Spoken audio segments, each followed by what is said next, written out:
hogaamiyaha Mareykanka Mr. Joe Biden ayaa kulan gaar ah kula qaatay dhismaha aqalka cad haweeneyda hogaamisa dal jasiiradeedka yar ee New Zealand kaasi oo ku yaala badweynta Pacific.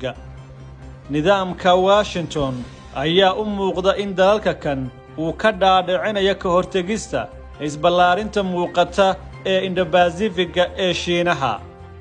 hogaamiyaha Mareykanka oo ku soo dhaweeyay haweeneyda ra'iisul wasaaraha ka New Zealand aqalka cad ayaa marka hore waxa uu yiri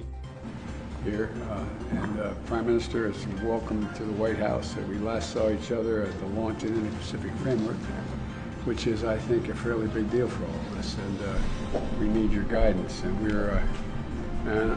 it's a pleasure to see you in person. You understand that your leadership has taken on a critical role in this global stage. It really has.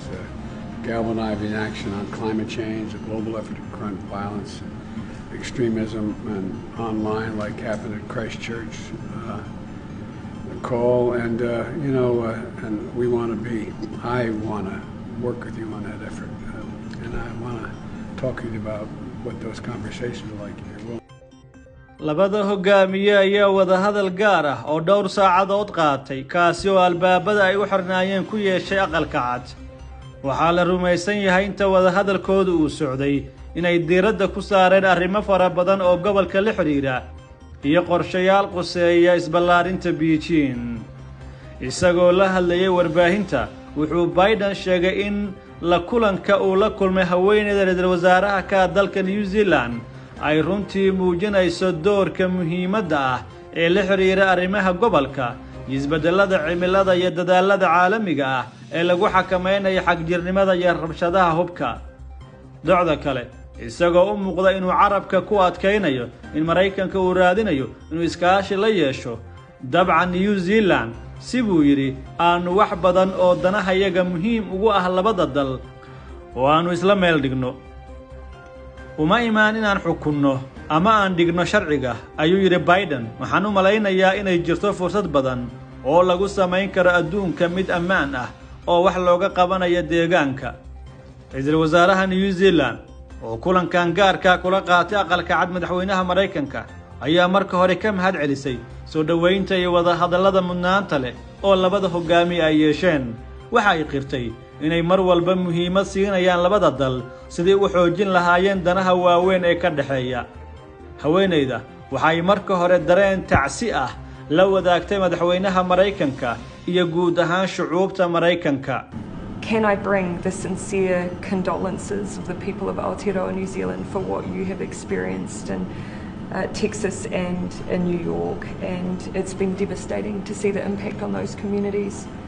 Our experience, of course, in this regard is our own, but if there is anything that we can share that would be of any value, we are here to share it. tani waxay la xiriirtaa tacsi daacad ah kadib laba toogasho oo wadareed oo ka dhacday Texas iyo New York kuwaasi oo ruxay guud ahaan Mareykanka. si la mid ah dareenadaasi wayna taabteen. waan idinla wadaagaynaa xanuunka dhibka idin gaaray mar walba hareertiina ayaanu joognaa. waxay ahayd wax laga xumaado in la arko saameynta bulshooyinkaas ayay tiri.